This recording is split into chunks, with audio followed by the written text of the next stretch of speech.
أمكنكم في هذا المؤتمر أن تناقشوها في بعض الجلسات القادمة فهو حسن، وشكرا لإتاحة الفرصة. شكرا دكتور.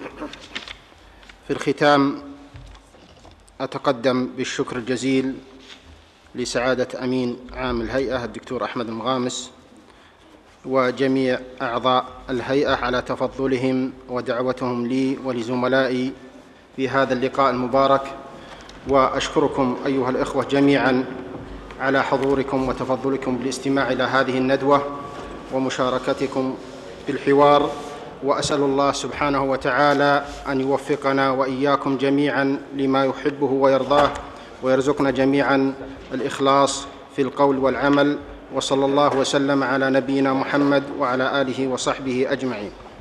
بسم الله الرحمن الرحيم. أيها الأخوة الحضور، السلام عليكم ورحمة الله وبركاته.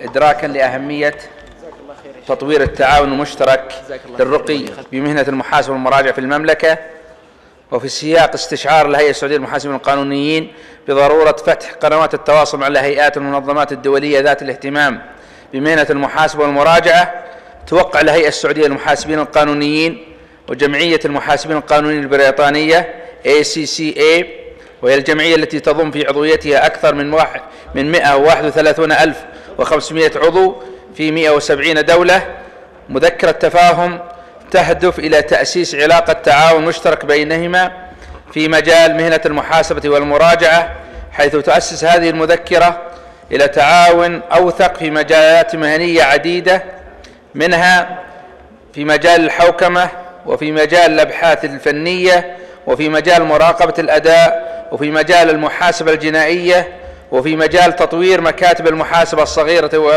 والوسطى أو الوسط، وفي مجال التعليم المهني المستمر، وكذلك في المشاركة في إعداد وتنفيذ الندوات والمؤتمرات والفعاليات المهنية المشتركة. ويسعدني أن أرحب بهذه المناسبة بالسيد ريتشارد ديفيدز رئيس الجمعية ومرافقيه، متمنيا لهم وللجميع طيب الإقامة في المملكة العربية السعودية.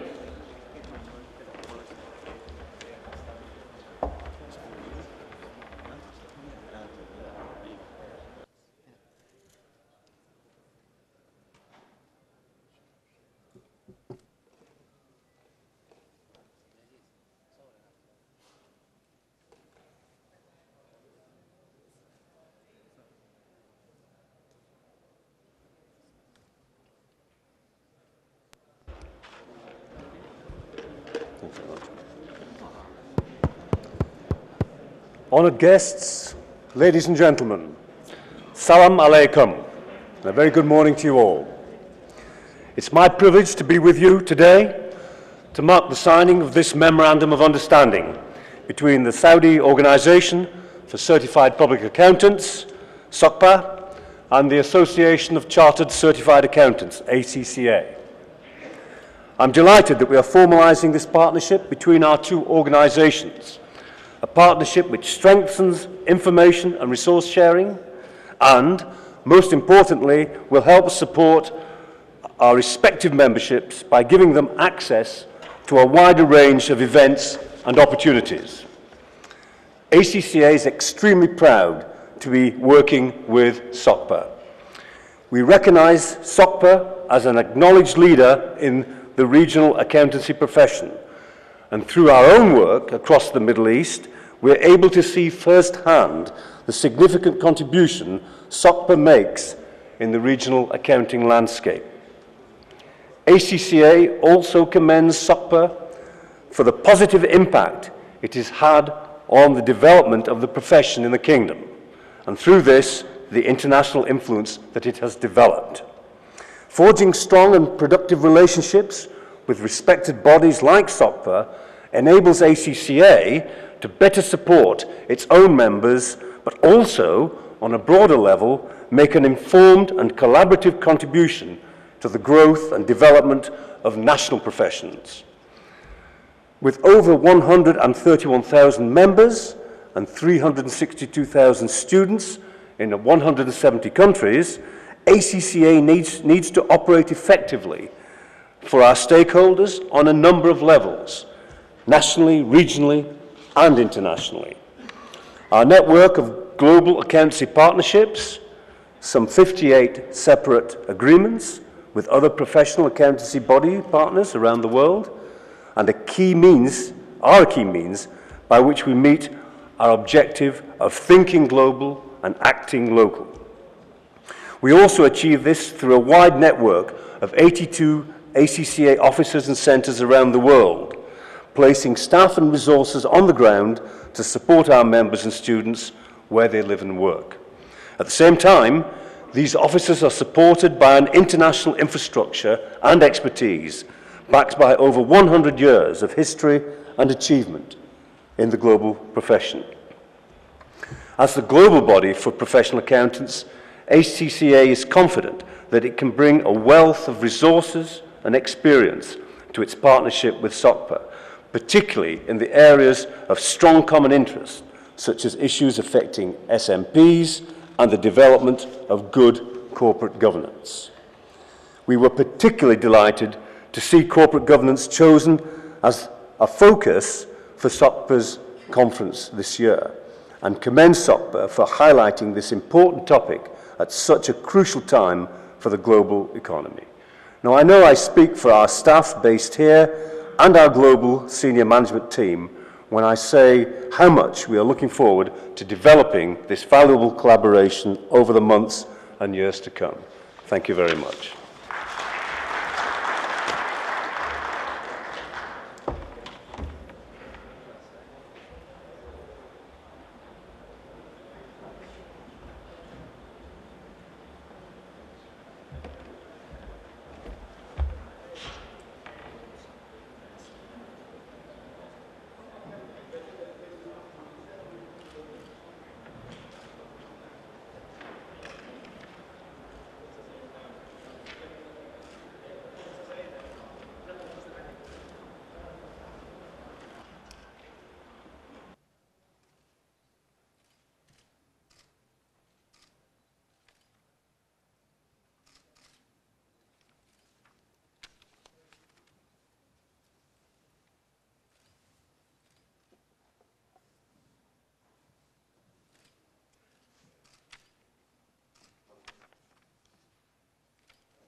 We hope we will have very good cooperation in the area that we just mentioned. A long and successful partnership. Thank you very much. Congratulations. Thank you.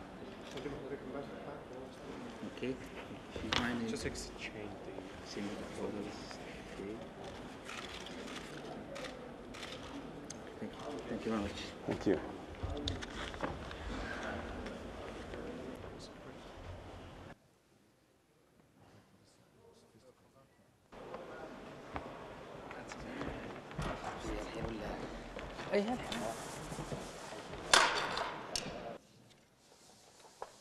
وحصل على حاصلا على شهادة بكالوريوس في الهندسة المدنية، كما حصل على شهادة الماجستير في إدارة الأعمال من معهد ماساتشوستس للتقنية كزميل لمعهد سلون في عام 98.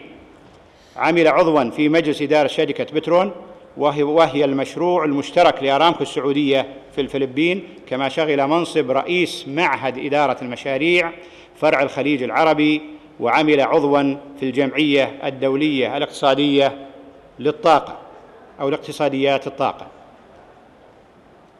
لعله يسمحوا لي أن أشير أن أذكر بعض المعلومات الشخصية. فهو أب ل5 أبناء ما شاء الله، وعروس جميلة في 7 من عمرها.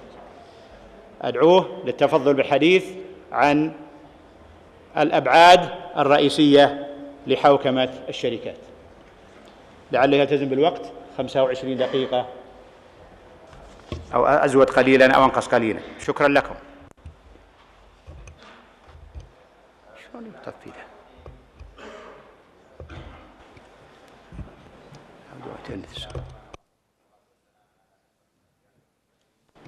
سيدنا محمد وعلى آله وصحبه أجمعين. أيها الحضور، السلام عليكم ورحمة الله وبركاته. بداية أود أن أشكر الدكتور عبدالله لإدارة هذا الحوار، وأشكر كل من ساهم في إقامة هذا المؤتمر، وأخص اللجنة الهيئة السعودية للمحاسبين القانونيين، ليس فقط لإعداد هذا المؤتمر ولكن لما يقومون به من خدمة مهمة للمجتمع تحمي مصالح الجميع وتحمي اقتصاد البلد.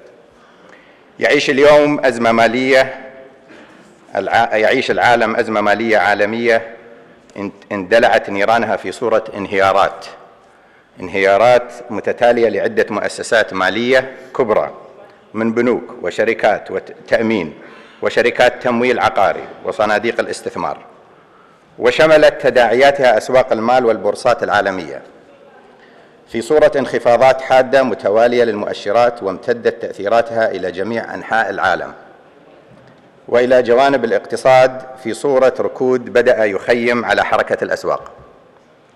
وإن تصرف بعض الشركات التي لها تأثير عالمي والذي اتسم بفقدان الشفافية والمخاطرة المفرطة وعدم احترام القوانين، والذي أدى إلى انهيارها والتأثير سلباً على الشركات جيدة الأداء. ومهما نسج خبراء الاقتصاد والسياسيين في تفسيرات مفصلة عن أسباب الأزمة المالية الحالية، فلقد بات واضحاً أن الحوكمة الرشيدة للشركات تشكل جزءاً جوهرياً من الإطار التنظيمي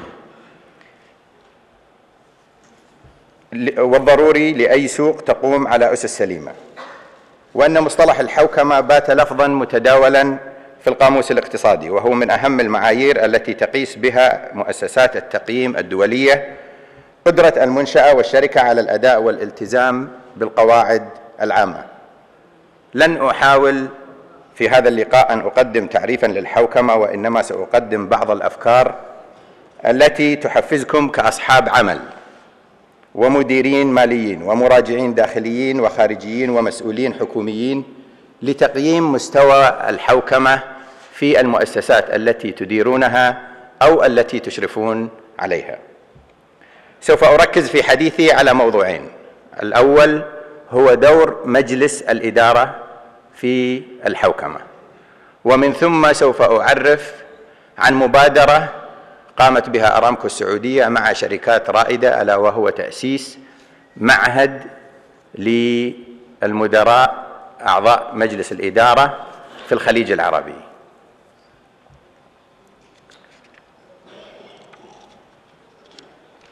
الفرضية التي أرغب في تناولها معكم اليوم هي أن أفضل طريقة لضمان الاستقرار والاستمرارية لمؤسسة مع المدى البعيد هي النظر إلى الحوكمة العامة في المؤسسة بنظرة شاملة. وسوف أتحدث عن الحوكمة من عدة جوانبها: الحوكمة من ناحية أصحاب المصالح العامة stakeholders، الحوكمة على مستوى الشركة وإدارة الشركة، والحوكمة على مستوى مجلس الإدارة، وهو الموضوع الذي سوف أتحدث عنه بإسهاب. طبعا الحوكمة تتناسب مع جميع نماذج الشركات، سواء عامة أو شركات عائلية أو شركات شراكة أو الشركات المملوكة للدولة، ولكن من المهم الأخذ في الاعتبار خصوصيات كل شركة على حسب نوعها عند النظر في مجال الحوكمة.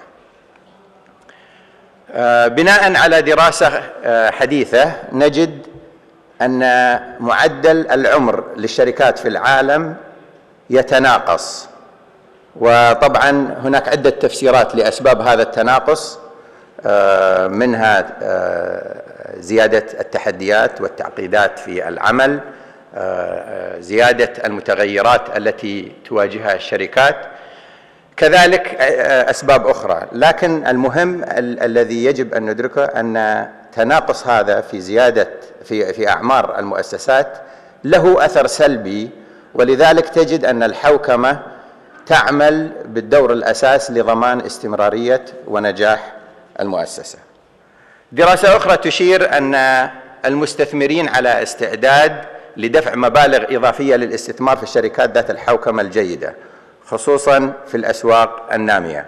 وحسب هذه الدراسة نجد أن ما بين تقريبا 15 إلى 25%، معدل 22% المستثمر على استعداد لدفع مبلغ إضافي للسهم للشركات التي يشهد لها بتوفر نظام حوكمة جيد. وقد يتساءل البعض وبالذات الذين يتعاملون مع المؤسسات أو الشركات المدرجة في أسواق المال، كيف تقييم المساهمين للحوكمة لديهم، وهل في الواقع يدفعون المبلغ الإضافي لوجود الحوكمة الفاعلة. كما ذكرت سوف أتحدث عن الحوكمة من الجوانب الثلاث. فمن جانب الأول وهو أصحاب المصالح،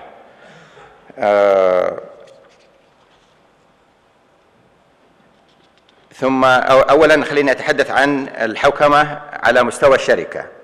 وأهم شيء في الحوكمة على مستوى الشركة هي نقطتين مهمتين. أولا النغمة السائدة في القمة، وعندما أقول النغمة السائدة في القمة هي الرسالة التي ترسلها الإدارة وكيف تترجمها في الأنظمة وأساليب اتخاذ القرار والمحاسبة ومتابعة الأداء. والنقطة الثانية هي الدور الذي يجب أن تلعبه الإدارة المالية في دعم وتطبيق مبادئ الحوكمة.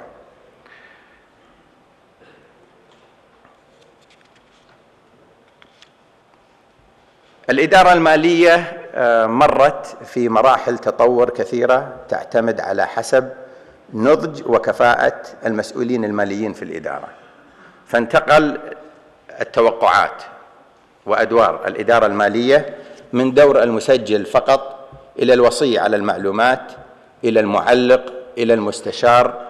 والشركات المتقدمة والإدارات المالية الحديثة اليوم يعملون جنبا على جنب مع الإدارة ومع جميع قطاعات الشركة كشريك في الأعمال وشريك في اتخاذ القرار، وهذا يوفر فرصة جميلة ومهمة للمسؤولين الماليين بحمل راية الحوكمة وغرسها في الشركة.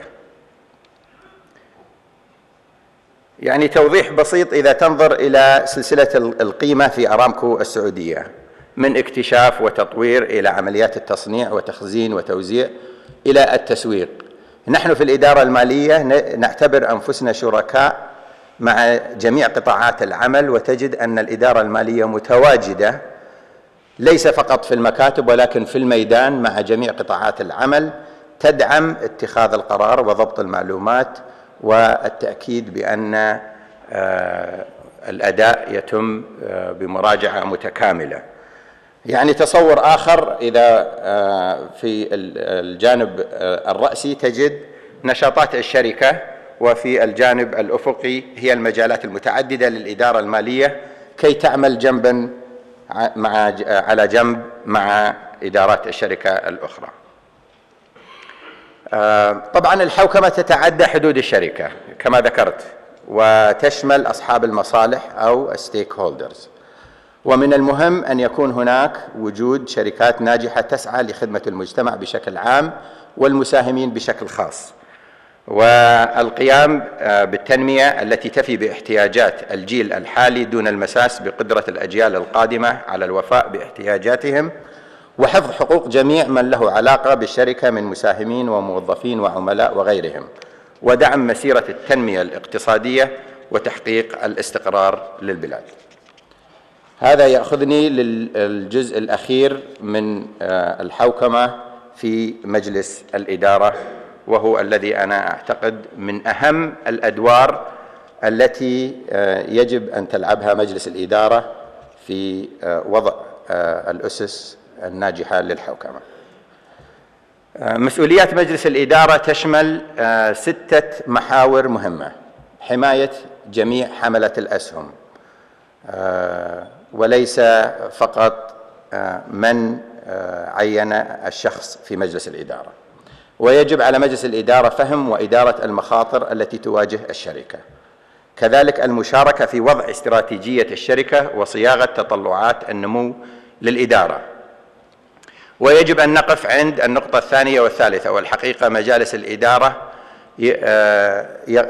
نشاطاتهم تكون شبه روتينية وتفتقر إلى الاطلاع على إدارة المخاطر التي تواجهها الشركة وعلى المشاركة في استراتيجية الشركة. نجد الكثير فقط يحضر الاجتماع بعد أن تم وضع الاستراتيجية ولا يكون لهم دور فاعل فيه. كذلك مراقبة أداء الشركة، إدارة الكفاءات والتخطيط لإحلال المناصب، وهذا مهم جدا أن يقوم مجلس الإدارة باستعداد تام لتخطيط للكوادر وبالذات للإدارة التنفيذية للشركة. وأخيرا فهم وجهات النظر المتعلقة بالسوق وكيف ينظر السوق لهذه المؤسسة. طبعا زي ما ذكرنا قد تتواجد الآليات، ولكن إن لم تكن هناك الثقافة لن يكون هناك ضمان أن لا نرى كارثات. وزي ما ترون الصحف والإعلام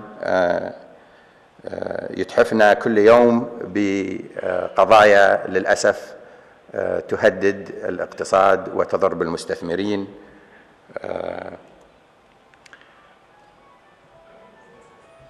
الحوكمة الحقيقة مهمة أكثر في الدول النامية، ونجد أن في الدول النامية ودول مجلس التعاون بالذات أن هناك زيادة طرح الأسهم للاكتتاب، كذلك توسع بالدخول في أسواق الدول المتقدمة من قبل شركات ومؤسسات خليجية، وكذلك زيادة الاستثمار الأجنبي. وكل هذا طبعا يكون تحت رحمة مدى ثقة المستثمرين في صلابة ومصداقية وقوة الاقتصاد. والحوكمة تلعب دور كبير في توطيد الثقة في السوق، وبالذات في السوق النامي الذي يعتمد اعتماد كبير على دور القطاع الخاص في التنمية. إدراكا منا بأهمية الحوكمة كما ذكرت، تم تأسيس معهد مجلس التعاون الخليجي لأعضاء مجلس الإدارة.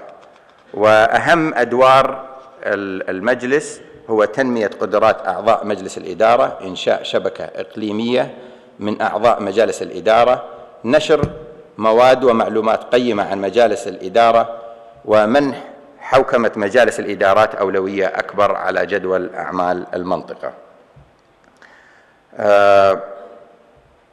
هذه الشريحة تبين الشركات الرائدة والمشكورة التي تعاونت مع أرامكو السعودية سابق، هيئة رأس المال، ماكنزي، كذلك شركات أخرى رائدة من عدة دول من الخليج العربي.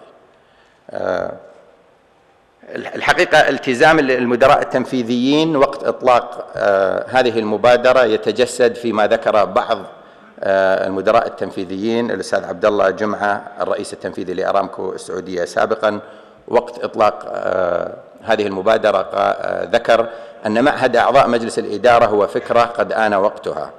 المهندس محمد الماضي قال بالإضافة إلى ذلك فإن البنية التحتية للحوكمة محدودة في الوقت الحالي، كما ذكر الأستاذ أحمد الطاير، وفي الوقت نفسه يطلب أعضاء مجلس الإدارة بتبادل قدر أكبر من المعلومات حول الحوكمة.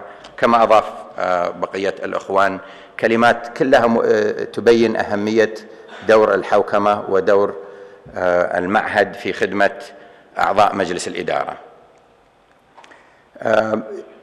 يقدم المعهد دورة تدريبية لأعضاء مجلس الإدارة تتناول نقاط مهمة، ألا وهي أولا اختيار وإحلال أعضاء مجلس الإدارة، مهام ومسؤوليات عضو مجلس الإدارة، هيكل وعمليات وأنظمة مجالس الإدارة، ثم يناقش وضع الاستراتيجية ودور مجلس الإدارة في وضع الاستراتيجية وإدارة أداء المؤسسة وإدارة المخاطر والتعامل مع سوق المال وتقييم وتطوير الإدارة العليا.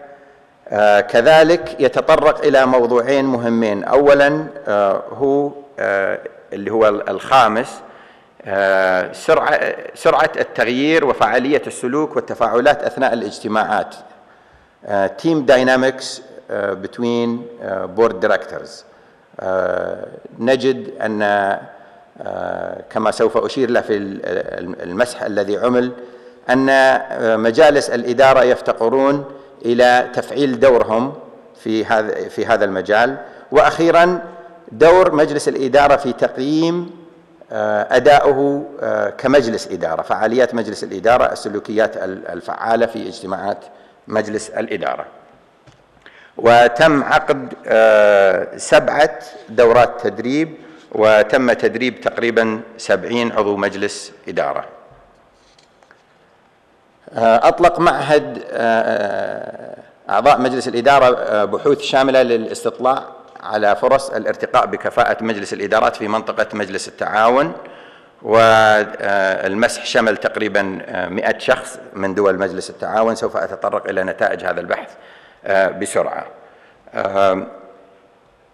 معوقات كفاءة مجلس الإدارة، تم تصنيف أبرز معوقات كفاءة مجلس الإدارة في المنطقة ضمن 6 فئات رئيسة. الفئة المسائل المتعلقة بالتكوين والقدرات، وهي الافتقار إلى الخبرات العملية والوظيفية. ثانيا أنشطة لا تتسم بالكفاءة، عدم الاستعداد والمشاركة بالقدر الكافي.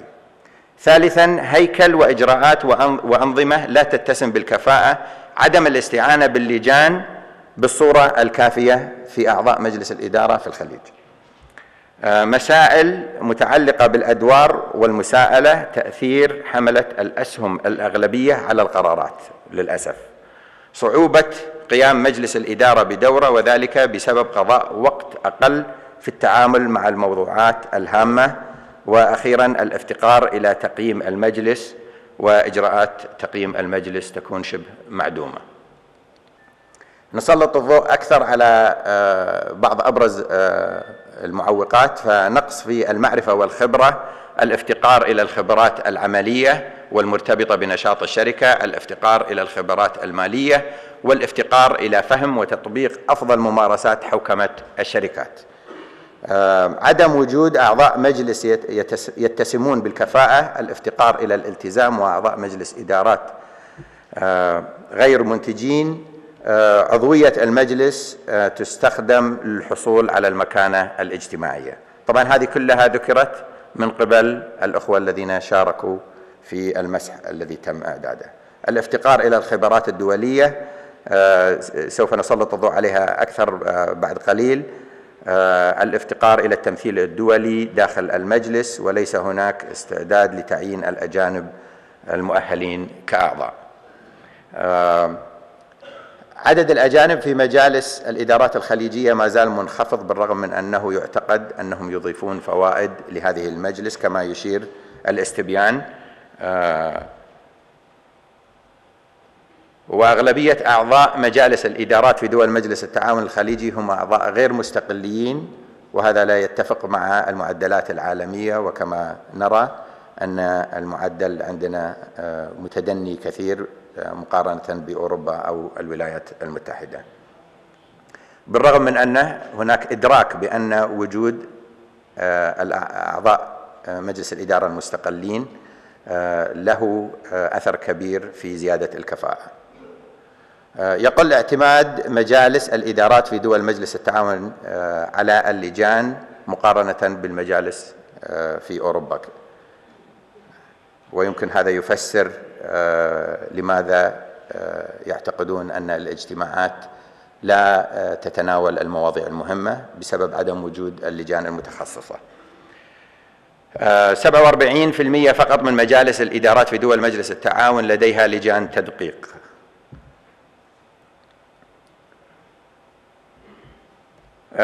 خلاصة القول، الحقيقة أن لدينا جميعا أدوار نقوم بها لضمان الاستمرارية في الشركات والمؤسسات التي تمثل عصب حيوي في اقتصاد المنطقة، والحوكمة عامل حيوي من عوامل النجاح.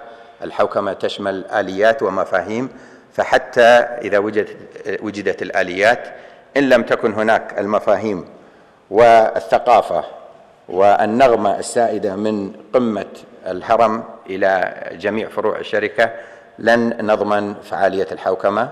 الاستمرارية هي المكافأة التي تحصل عليها الشركات ذات الحوكمة. وأود أن أدعوكم لزيارة موقع معهد أعضاء مجلس الإدارة، وإن شاء الله تتاح الفرصة لكم المشاركة في بعض الدورات والإسهام في هذه المبادرة الطيبة. وأخيرا أنتم كمسؤولين ماليين في موقع يتيح لكم التوعية بالحوكمة والقيام بدور رائد فيها وحمل راية الحوكمة جنبا على جنب مع الإدارة التنفيذية لما فيه مصلحة المؤسسة ومصلحة اقتصاد الوطن. وشكرا جزيلا، وأتمنى لكم نقاشا طيب.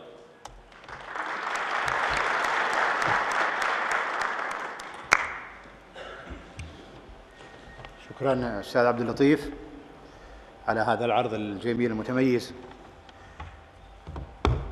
الحديث الآن للسيد ريتشارد أتكن ديفيس، رئيس جمعية المحاسبين القانونيين المعتمدين في بريطانيا. يعمل السيد ديفيس رئيساً لجمعية المحاسبين القانونيين المعتمدين في بريطانيا منذ شهر مايو 2008، وهي جمعية في عضويتها أكثر من 131,500 عضو في 170 دولة. حاصل على شهادة زمالة الجمعية FCCA في عام 1980، وعمل عضواً لمجلس الجمعية منذ العام 2000 ميلادي، كما عمل في عدد من اللجان التابعة لها. لديه خبرة واسعة من خلال عمله في مناصب قيادية في القطاعين العام والخاص في بريطانيا والولايات المتحدة. السيد ديفيس متزوج وله 3 أولاد. موضوع حديثه سيكون حوكمة الشركات والأزمة المالية. تفضل.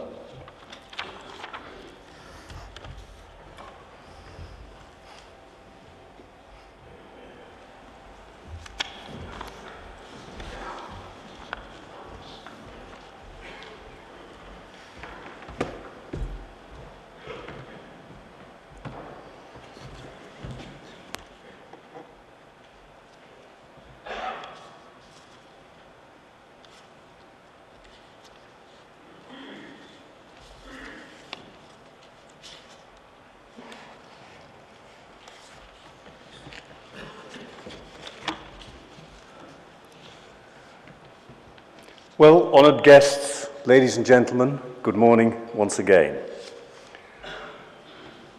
I'm delighted to be here in Riyadh to speak at this SOCPA conference on such an important topic. And I want to look at the part played by corporate governance in the credit crunch. What started as an issue in an obscure part of the US housing market 2 years ago has culminated in the current global economic crisis. I think we've all heard an awful lot about what has happened. I want to focus on why it's happened and what might be done to prevent or mitigate such problems occurring in the future. And in many ways, I will be continuing the theme of our previous speaker, Mr. Abdulatif Al-Odman.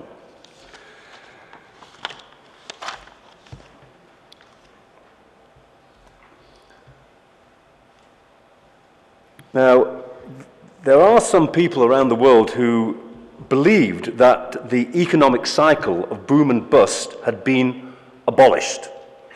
I think that delusion has been dispelled. And Professor Perso, a distinguished economist and analyst who has advised the IMF and the European Central Bank, amongst others, has this to say, and I think it's the most simple and self-explanatory advice that I've come across: financial crashes are not random, they always follow booms. So I think that is a lesson that we must all learn, and the real issue for us is not whether we can eliminate the economic cycle, but it's what we can do to mitigate the phase of downward trends in order to make those busts less of a problem for the global economy.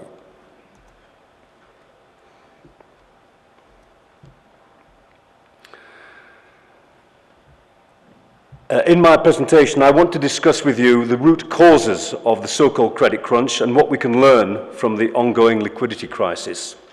ACCA takes the view that the main cause is, in fact, poor corporate governance.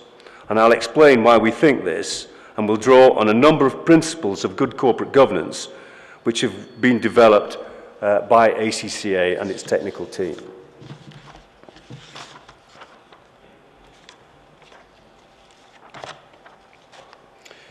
Now, in the last few years, we saw unprecedented growth in the size and profitability of the global banking industry. According to McKinsey, global banking profits in 2006 were $788 billion, and this was over $150 billion greater than the next most profitable sector, which is oil, gas, and coal.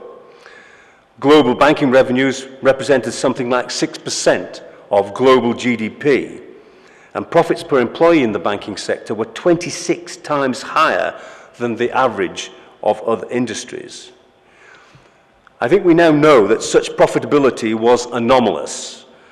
It represented the result of faults in the regulatory system, asymmetry in the availability of information to the markets, and gross and unacceptable short-termism in the management of those banking institutions. And the cost of the rescue from these problems is now put at $2 trillion US dollars. That's 2 million. And the cost of the global economy may be even more than this.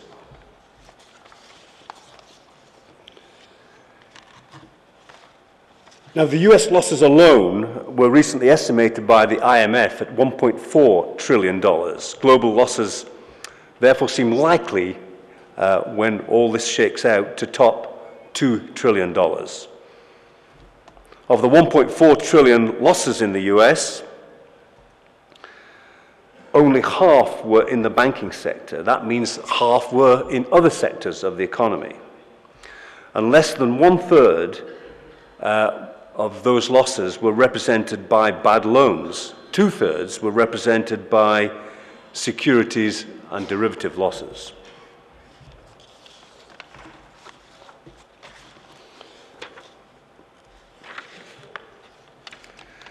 Now, ACCA has worked with groups of experts in several fields to identify the root causes of the credit crunch. And as we say, the causes do emanate essentially from poor corporate governance and also failures in risk management, and that these have been at the heart of the problems that we now all face globally. We believe that there was a failure to manage the link between business risks and remuneration incentives to senior staff, particularly in the banking sector. There was, as a result, excessive risk-taking and a very short-term view taken by people who benefited from those remuneration structures and very large bonuses. Although the banking sector, generally speaking, had risk management departments within each of the companies, those risk management departments lacked the clout, they lacked influence and power within the organization, and a lot of their advice was either ignored or was not effective. There were weaknesses in reporting on the risks associated with the financial transactions that these institutions undertook. There was poor oversight by senior executives and a lack of rigorous challenge by independent non-executive directors, a theme we've already heard about, and a lack of accountability generally within the organizations and between them and their owners.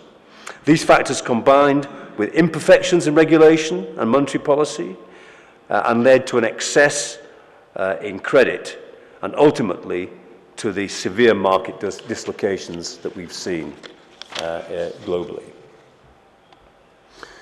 We believe that there were further contributory factors at work in the problems.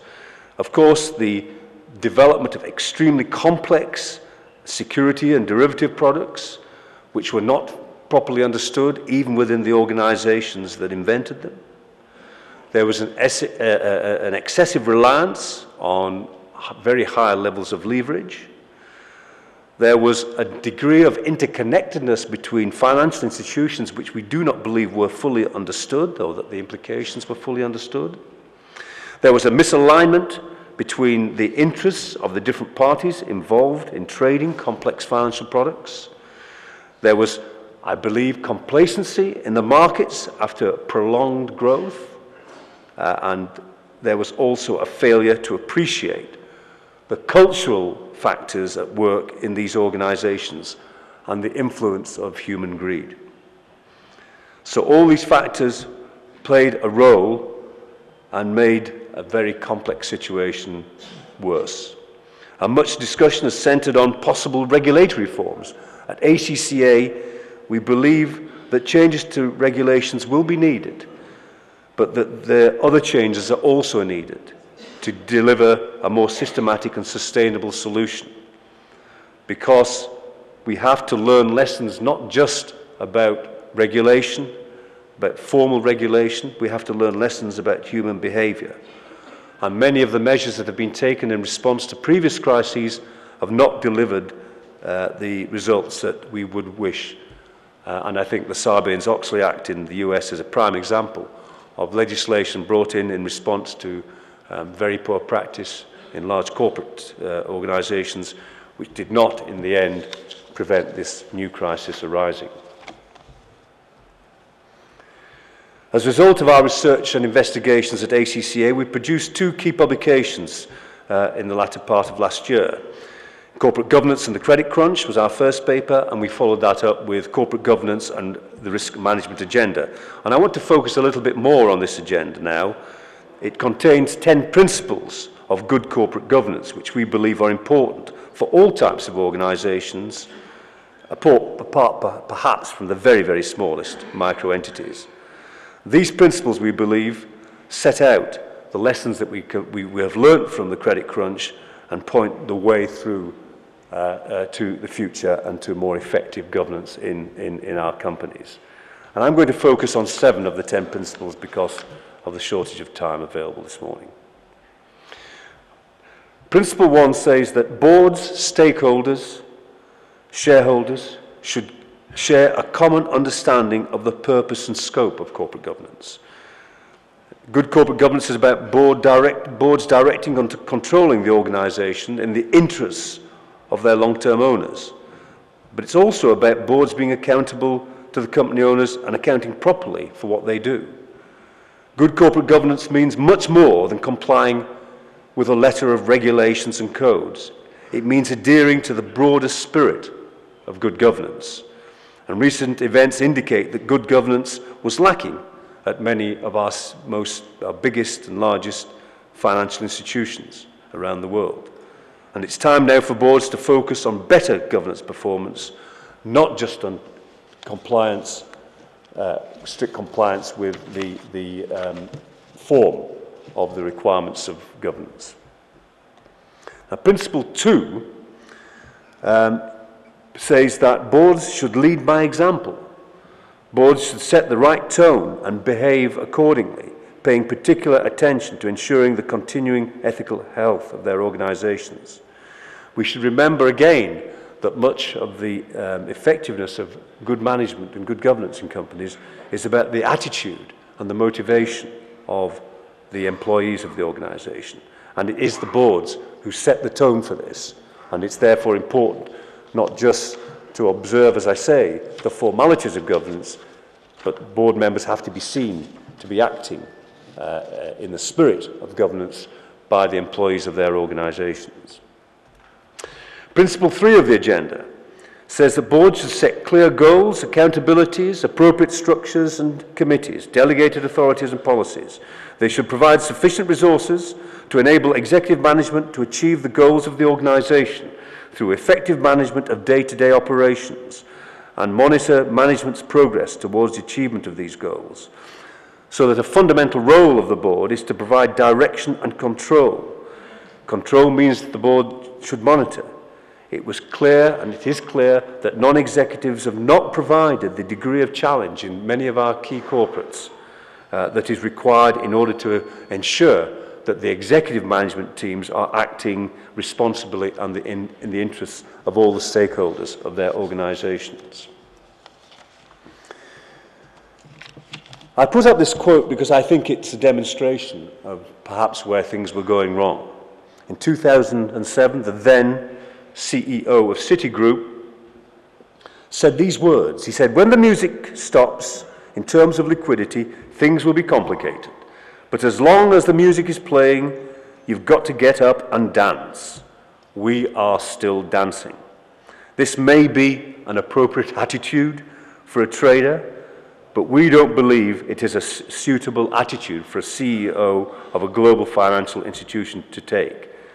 And we need to learn what else it is that inhibits boards from asking the right questions, from understanding the risks that are being run, and from ensuring that their senior people are acting always in the long-term interests of their companies. Principle 6 tells us that executive remuneration promotes organisational performance and is transparent. Remuneration arrangements should be aligned with individual performance in such a way as to promote organisational performance. Boards need to understand the risks faced by the organisation, satisfy themselves that the level of risk is acceptable, and challenge executive management when appropriate. In other words, executive remuneration should be linked to performance, but it should be linked to long-term performance. And any bonuses paid out should reflect sustainable profitability and should reflect actual cash operating surpluses, should be paid out of cash operating surpluses, and should not be focused entirely on short-term performance. And that the interests of all the stakeholders in the organisation should be taken into account in setting the targets for the management and in deciding when and if to make those bonus awards.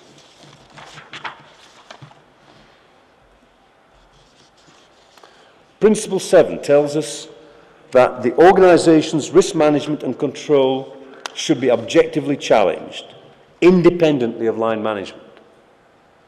And there are several levels of control. It starts as internal control through the management, through the board, and through external audit. But there needs to be a challenge internally, knowledgeable people able to challenge the decisions made by the executive. And our view is that this is a role that is essentially performed by internal audit. An internal audit needs a separate reporting route to the non-executive directors acting in an audit committee of the board in companies in order to ensure that their voice is heard and that they have access independent from the executive management of the company. And they are the people who should test the arguments, test the theories, and ensure that the board as a whole is fully informed about the risks that are being taken and can make informed judgments about whether those risks are indeed acceptable. Principle 8 and Principle 9 together tell us that boards account to shareholders and, where appropriate, other stakeholders for their stewardship. And the shareholders and other significant shareholders must then hold their boards to account.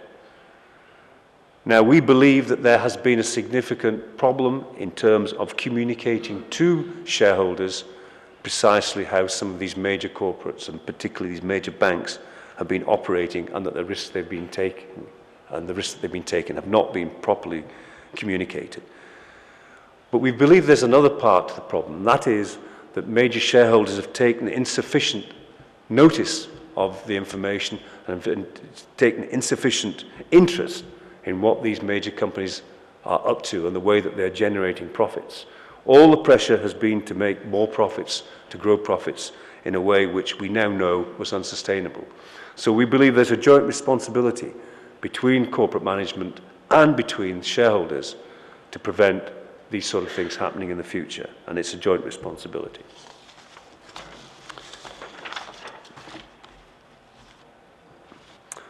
But coming back to the accountancy profession, what are the questions that we should be asking as accountants as a result of the problems that have occurred across the globe? Well, I think we have to go back to some fairly basic questions, which is, what are accounts designed to do? I think we need to really define the conceptual framework in terms of the role of accounts in the stewardship of an organization, providing a document of record on the one hand, and on the other hand, providing information which is actually beneficial and important to decision making for the future. And there's a lack of clarity at the moment about the roles of the role of financial reporting and how the emphasis should be divided between those two important functions. Maybe we expect the accounts and the financial reports to do too much, and that may indeed make the reports too complex and too difficult to follow. So maybe there's a case for simplification. Maybe we as accountants have not explained how accounts should be used. Maybe we haven't had a significant enough influential role in the way that accounts are interpreted and used, particularly by those making investment decisions. I think another area in which we have provided insufficient focus is looking at the importance of cash. In many ways, because of the principles of fair value, for example, reflected in international financial reporting standards, we may have lost a little bit of the necessary focus on cash and cash flow. And that's something which businesses can never afford to do. Maybe we need to change the emphasis again there. And if accounts are indeed to reflect risk, should they also reflect probability and confidence level in underlying the numbers that we report, the absolute numbers that we report? And how then do we communicate these risks to the various stakeholders in a company's operations? Are we yet at the right point where the disclosure requirements associated with complex derivatives, for example, or securitized products are well enough defined and clear enough for those that do the work and for those that use the information? So I think we need to look at the complexity of accounts and whether there is scope for making them more comprehensible to our shareholders and to other stakeholders. And then finally, I think there's also a question which we've addressed earlier in the conference about the potential expectations gap as to what an audit can deliver. For example, do people expect an unqualified audit report to mean that a company will remain a going concern for a considerable time? Or is it simply a statement of where the company is at the point of time that the audit takes place and the accounts are drawn up to? So what I'm actually saying, I think, is there is a need for more debate and research in many areas by the accountancy profession as a contribution to solving the problems that we see in the global economy and trying to ensure that these problems do not arise again to the same degree of severity. And here are a few questions for the investing community. 2 years ago, did we think that our banks were well governed? I think the answer to that, we did think they were well governed. They were respected institutions.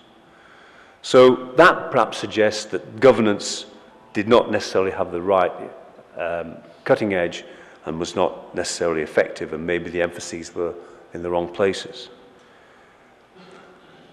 What about this problem of short-termism? What about the pressure that investors have put on the banks to produce significant increases in profits in the short term? Were they totally unrealistic? The answer now appears to be yes. So what do we do about that? What about the role of non-executive directors? What do we do to make non-executive directors more effective, provide more of a challenge to the executive management of these large companies? How involved should the investor be in the determination of strategy, risk management, and remuneration policies in companies? Do investors get the right information, the information that they really need from their companies? And do we need additional powers, rights, and resources to ensure that these problems are solved? So there are some important questions that I think I don't necessarily have the answers to, but I think we're pointing to those areas needing more work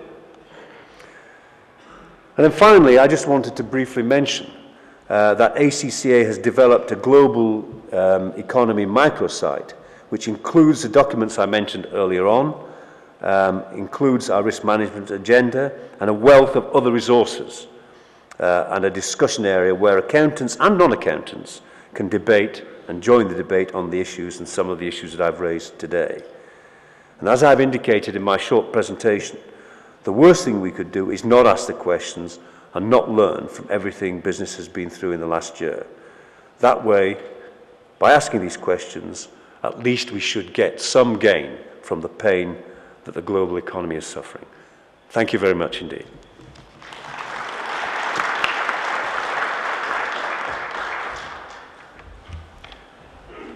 شكرا للسيد ديفيس على هذا العرض المعلم مفيد.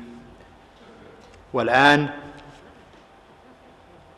إكمالا للحديث حول الموضوع، السيد جيم جاروكا نائب الرئيس في المعهد الأمريكي للمحاسبين الإداريين. السيد جاروكا يعمل نائبا للرئيس في المعهد الأمريكي للمحاسبين الإداريين، وهو معهد في عضويته أكثر من 60,000 عضو، ويهدف إلى النهوض بالمحاسبة الإدارية. هو أحد أهم المتخصصين على المستوى العالمي في مجال أنظمة التكلفة على أساس الأنشطة ABC. قدم العديد من الدورات التدريبية حضرها أكثر من 2000 متدرب. شارك كمتحدث في عدد من المؤتمرات الدولية، وعمل قبل التحاقه بالمعهد في مناصب قيادية في عدد من الشركات في مجال صناعة السيارات والمقاولات. متخرج في لندن سكول اوف ايكونومكس وجامعة نيويورك. أدعوه للتفضل بإلقاء حديثه.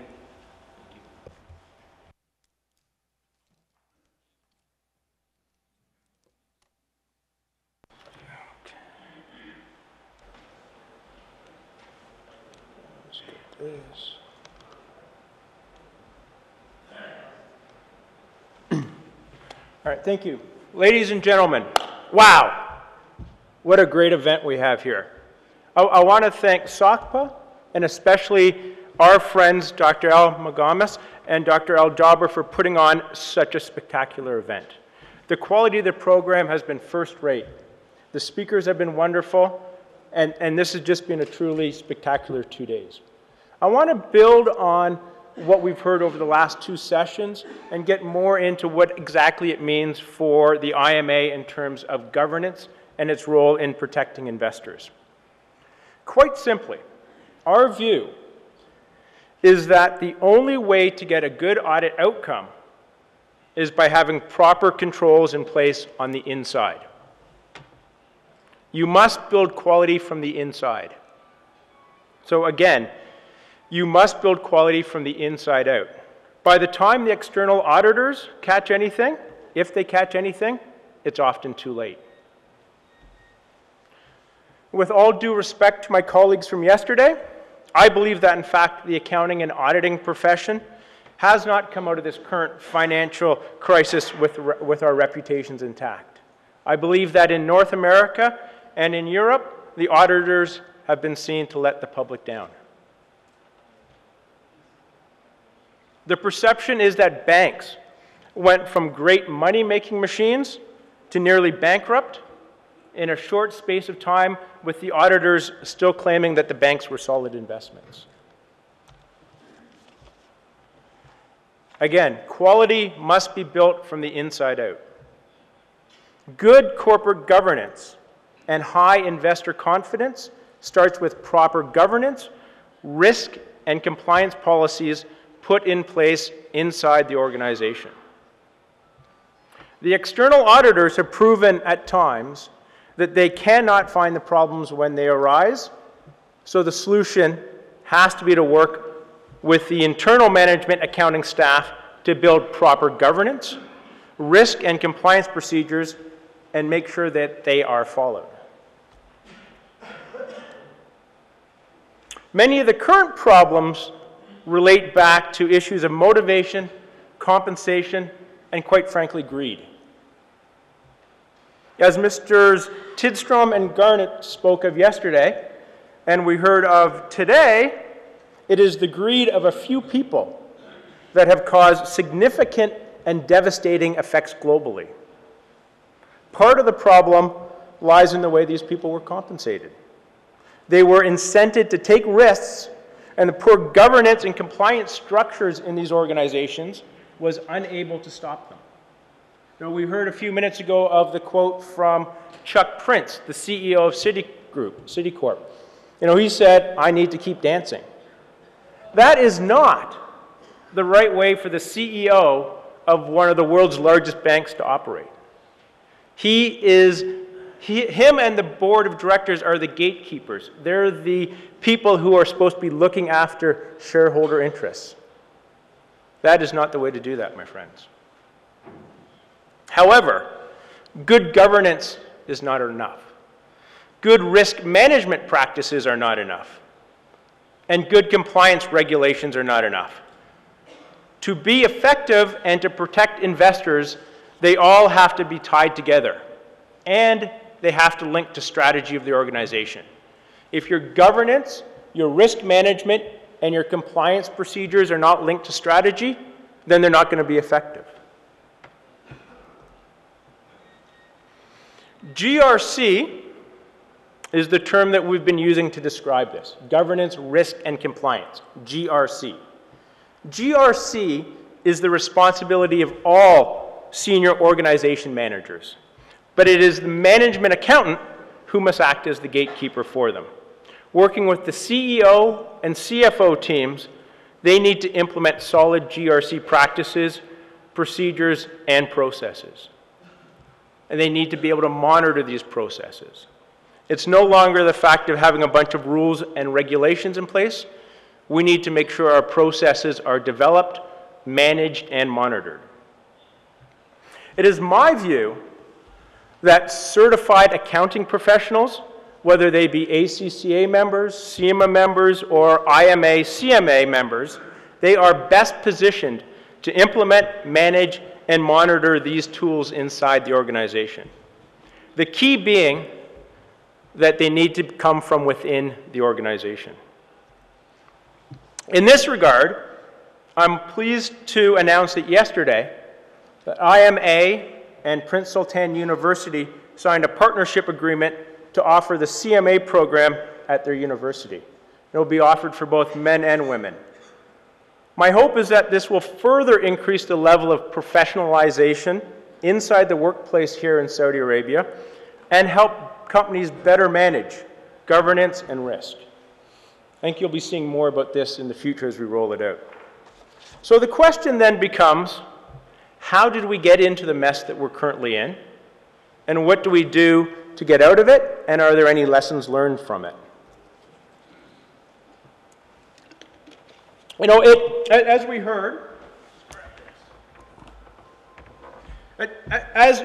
heard, a lot of it started from a very small part of the housing market in the U.S., subprime mortgages. Here we are, we had people who bought homes they couldn't afford with money they didn't have, being sold by people who were only interested in their commissions.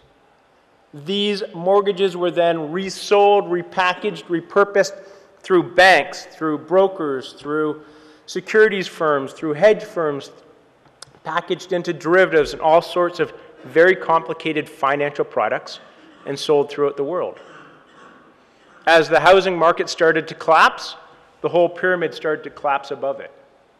And it still amazes me that all of this is started from people buying houses they couldn't afford with money they didn't have. So who is to blame for all of this? Certainly people who took out these mortgages and the people who wrote the mortgages are to blame, and really there's a lack of trust in that market nowadays. Investment advisors. There's Bernie Madoff in the United States who swindled $50 billion out of investors. So there's a whole lack of trust now in the whole investment advising business. There was a company called Lehman Brothers, not anymore. Are the regulators to blame for all of this? One of the first casualties, the first domino to fall, was an organization called Northern Rock in the UK. And part of an inquiry into the causes, the issues around the collapse, the Financial Services Authority came out with a report, and part of it, I'll just quote a small part. The Financial Services Authority should not have allowed, nor ever again allow, the two appointments of chairman and a chief executive to a high-impact financial institution where both candidates lacked relevant financial qualifications. I'm sure they were superb managers, but they weren't finance experts. So what role did the regulators play in allowing this to happen? How about the accountants? You know, I'm not going to pick on my fellow accountants and auditors, but in again, based out of this quote based out of the UK, a conversation between George Moody, a MP in the UK, and Brendan Nelson, the global chairman of KPMG's financial services practice. Mr. Moody was saying, as you go in and audit them, being these companies, the ordinary person would say, why the heck didn't the auditor pick it up? In an intelligent discussion, you are saying to me, well, it's not our business. The public perceives the auditors as the people that will find problems before they occur. The audit companies may not quite believe that. They may believe that they have a role to play, but the public's perception is that they are the guardians of our money, right? So what is that going to do in terms of ripple effects going forward? Are boards of directors to blame? You know, boards of directors are supposed to be the stewards of the public's investment. They are the people who are supposed to look out for stakeholders. Senior executives in many of these companies that have run into trouble may not have been qualified to be in the jobs they were in. You know, I don't know them personally, so I'm not going to tell you about their qualities and capabilities. But what I do know is that the former CEO of Bear Stearns was a lawyer. The former CEO of Countrywide Financial had a bachelor's degree in marketing and philosophy. The CEO of Lehman Brothers was an MBA. The CFO was a tax attorney. The former CEO of AIG, before they got into trouble, was a high school graduate. Former CEO and chairman of Fannie Mae was a lawyer. Former Chuck Prince was a lawyer from Citigroup. And Christopher Cox, who was chairman of the SEC, again a lawyer. Now, I have nothing against lawyers. I think lawyers are fine people. You know, they have many great attributes. But they're not financial experts. They are not finance professionals. Here we have these companies with billions and billions of dollars of our money. They've put them into very, very complex financial instruments, these collateralized debt obligations and asset-backed securities. Sold them, resold them, repackaged them, leveraged their companies beyond belief, and these people may not have had the background and training to understand the risks that they were getting into. They may not have been fully equipped to properly govern the organization and make a determination that the risk was acceptable. Now, going back to the points earlier today, how much was compensation, greed, the fact that we need to keep dancing, we need to keep our share price going up, how much was that a factor in this whole mess that we've gotten ourselves into? And then lastly, we have the financial statements themselves. IMA did a study last year looking at financial restatements and the causes of financial restatements. And in 2006, over 13% of all financial reports needed to be restated in the US. Again, 13%. So close to 15% of all financial reports that were made available to the public and the SEC were wrong, right? They needed to be restated at some point in time. So as an ordinary investor, you look at these reports and say, are they correct? Will they need to be restated? What do I do with these?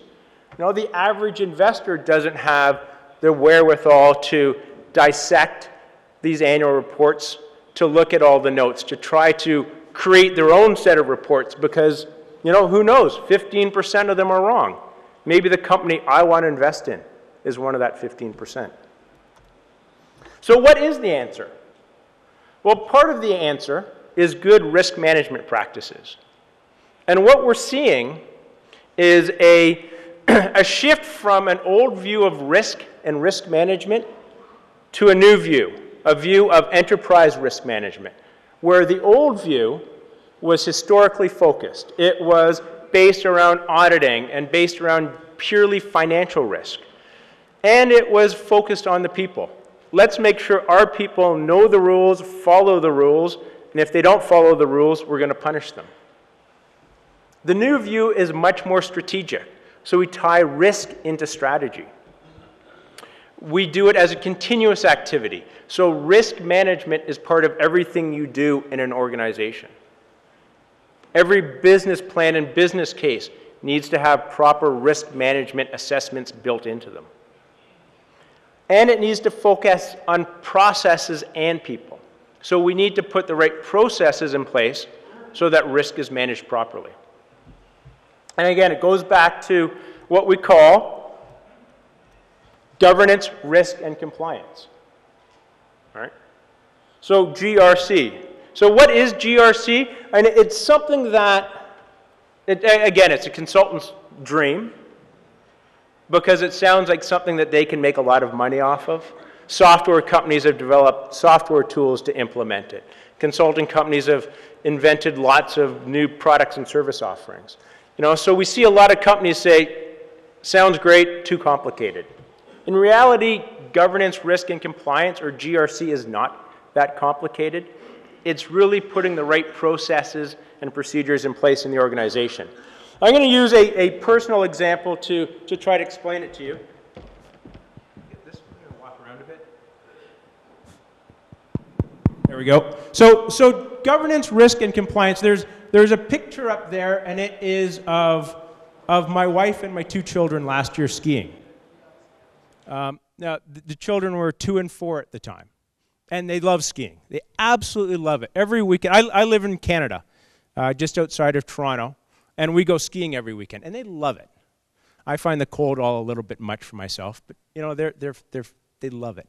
So anyways, you know, we understand that skiing is a risky sport, right? Last week, 2 weeks ago, there was an actress who had a fall on a beginner hill and died as a result of it, right? It has some inherent risks in it. So what my wife and I have done is we've used GRC principles around how my children go skiing. So governance, they need to understand who is in charge. And it's my wife and I. Well, and actually it's my wife, but don't tell her that. You know, they need to understand who is in charge. Who sets the time they can go skiing, when they can't. If they're tired, they're not allowed to go skiing. Where they're allowed to ski, what types of runs they can go on. We've set out all of the governance parameters for them. They need to understand that we make the rules, we set the rules, we monitor the rules, and we make sure that they comply with them. If they don't comply, they don't ski anymore. So that's what governance really is. Risk and risk management. Again, we know that skiing can be a risky sport, right? People die from it. People crash into trees. So we've said, all right, we understand that. Let's see what we can do to try to mitigate these risk levels. So we make sure our children wear a helmet, because it's been shown that if you wear a helmet when you ski, you're much safer, and your risk of injury is a lot less. We make sure they ski only in the middle of the ski hill, because we know if you crash into a tree, it's bad. Right? We know that if you have lessons, you're much less prone to accidents and to falling down. So we make sure they've enrolled in lessons. Right? And then lastly, they have to ski with one of us. So we've said, all right, what are the different risks that can happen with them skiing? How do we mitigate them? We've put procedures in place to mitigate this risk, and we've said, okay, there is still some residual risk here. There are still things that can go wrong. right? They can still get out of control and crash in a tree. They can fall down and break a leg or an arm. That might happen. We've done what we can, and we are comfortable with the risks that are left over. We've mitigated the key risks, and we're okay with the residual. That's what risk management is all about in a company as well.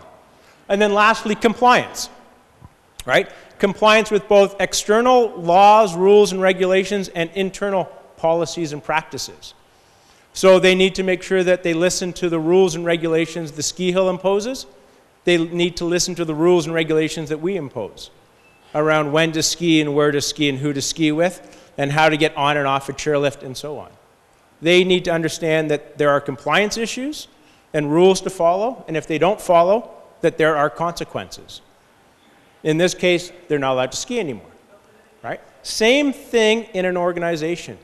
You need to set up good governance, good risk, and good compliance procedures, processes, and monitoring to keep the company active, healthy, and growing, and to make sure shareholders and stakeholders are protected. I hope that makes sense around what it actually is, because people get confused around what GRC is and whether it's complicated or not. So simply put, governance is fundamentally about how an organization is run by the people in charge. Again, the people in charge. How the company is run by the people in charge. You know, it's not the individual workers. It's the board of directors. It's the senior management of the organization that must set down the governance procedures. Risk management. Simply put, risk management is fundamentally about identifying and considering events or situations that could impact on the achievement of objectives and asking whether the organization's position, after considering what has been done so far to manage or treat those risks, is tolerable and appropriate given an organization's appetite for risk.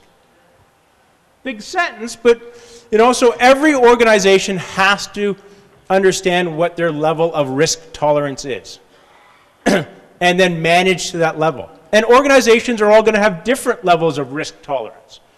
The accountants need to understand that. The auditors need to understand that. The board of directors need to understand that. You need to understand what the level of risk you're willing to take is and manage to that. So a hedge fund in the US might be willing to put up with a lot more risk than, say, a pension plan. It all depends on your risk appetite.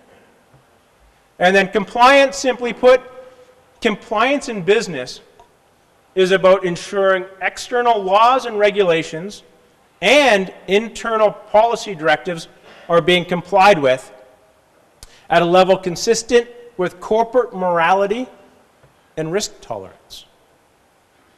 Right? It doesn't mean that every single rule and regulation everywhere needs to be followed. It says that you as an organization have to understand what it is, what you want to follow, what are the downsides to not complying with either internal policies or external laws and regulations. As a personal example again, you know, the city where I live in has a very strict tree bylaw, tree laws. You can't cut down a tree that is any bigger than about this much around, right? There are times when I say, I don't want that tree in my front yard anymore. And I might choose to cut it down even though technically the law says I need to get a permit to do so. Right? I've judged that that is something that I'm willing to take the risk on. Organizations have the same type of culture and compliance issues that they need to deal with.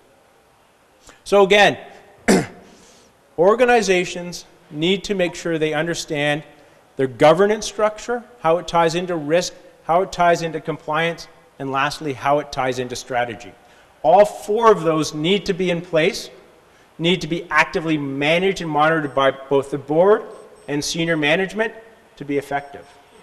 It's the people inside the organization that need to catch this, that need to understand what's going on. The good news is that there are tools available to help. So SOCPA has some good resources available around internal controls. COSO, which is an organization based out of the US that is made up of all of the leading accounting and auditing associations in the US, has developed several enterprise risk management and internal control frameworks. And I know that the COSO internal control framework has become the de facto standard for many organizations. SOCPA, I know, has translated much of that work and so is available in Arabic as well.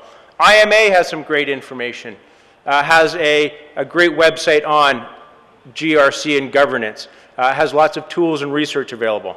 IFAC has lots of materials available, as we heard yesterday. XBRL, we haven't talked about XBRL at the conference, but XBRL is a tool and technology that many organizations and public stock exchanges like the Capital Markets Authority are starting to implement to bring increased transparency to organizations and increased transparency to reporting. And then there's other associations like ACCA, as we heard a few minutes ago, that have great resources available.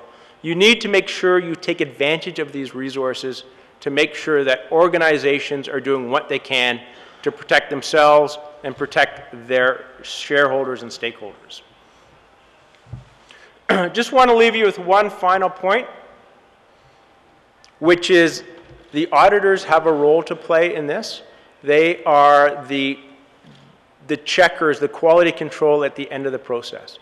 Very important role to play, but also it's the internal people within the organization that need to make sure that they know what risk management and governance is and have the proper procedures in place to make sure organizations thrive.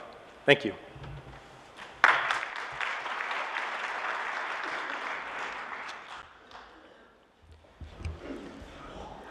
شكرا للسيد جاروكا على عرضه المتميز وعلى ما أثارته محاضرته من استفسارات ومن أسئلة. الآن وقتنا محدود، ولكن بما أنه تأخرنا في البداية 5 دقائق أو 7 دقائق، فلعلنا نأخذ من وقتكم ما تأخرنا به في البداية 5 إلى 6 إلى 7 دقائق إلى 10 دقائق في الحد الأعلى. فيتيح المجال الآن للتعليق أو المداخلة أو الاستفسار. من أراد المداخلة فليتفضل، ومن أراد الاستفسار فليطرح سؤاله ويخصص من يريد الإجابة عليه، أو يتركه إذا كان لا يرغب أن يحدد من يجيب عليه، وأحد الأخوان المتحدثين سيتولى الإجابة. مرة أخرى أرجو الاختصار في المداخلة ووضوح طرح السؤال.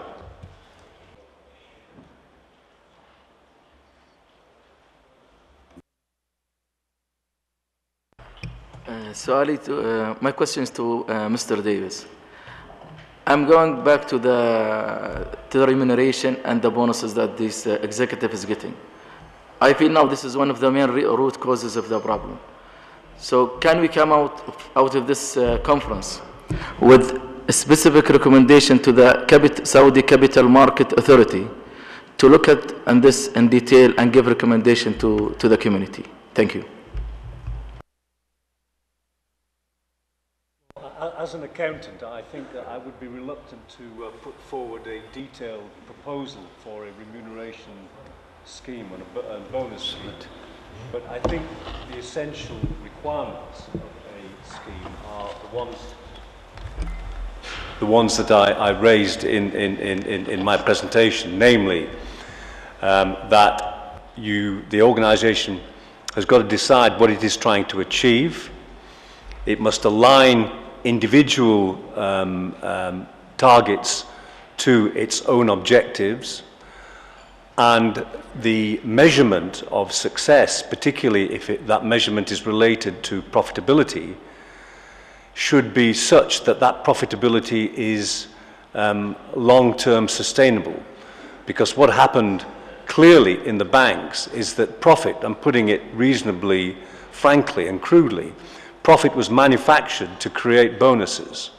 And so what the measurement of profit has to reflect long-term sustainability of the profit and genuine flow of cash into the organization.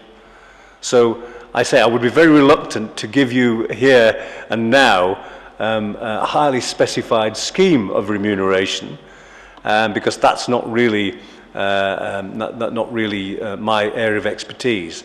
But the principles of a bonus scheme, I think, are along the lines that I've suggested.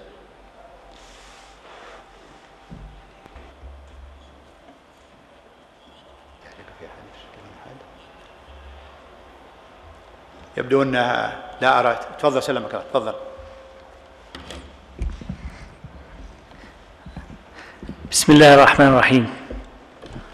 بسم الله الرحمن الرحيم. معروف ان النفس والروح والمال هم اعز حاجة عند الانسان، ولما الواحد يركب طيارة بيكون طيار معاه ترخيص قيادة وفي مانيوال تشغيلي. البنوك وشركات التأمين عصب الحياة. أليس آن الأوان أن يكون هناك رخصة قيادة لإدارة البنوك وشركات التأمين ومانيوال تشغيلي عشان نحكم اقتصاد العالم؟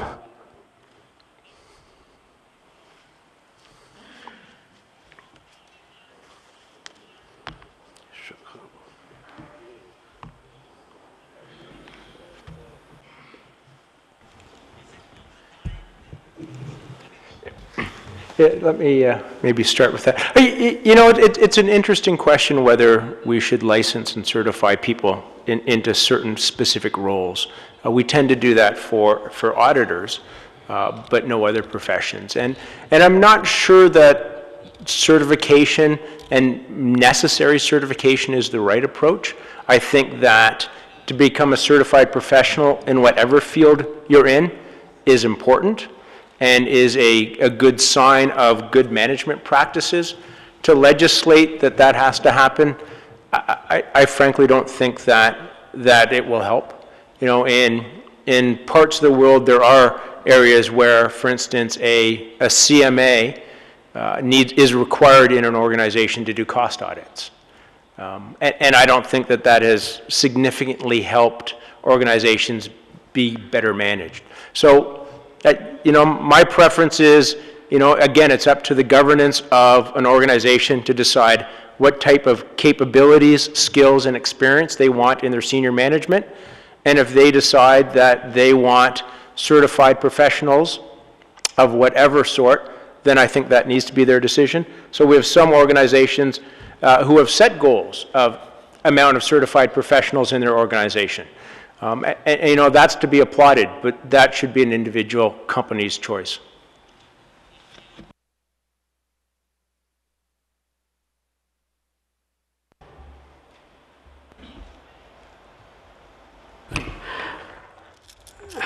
بسم الله الرحمن الرحيم.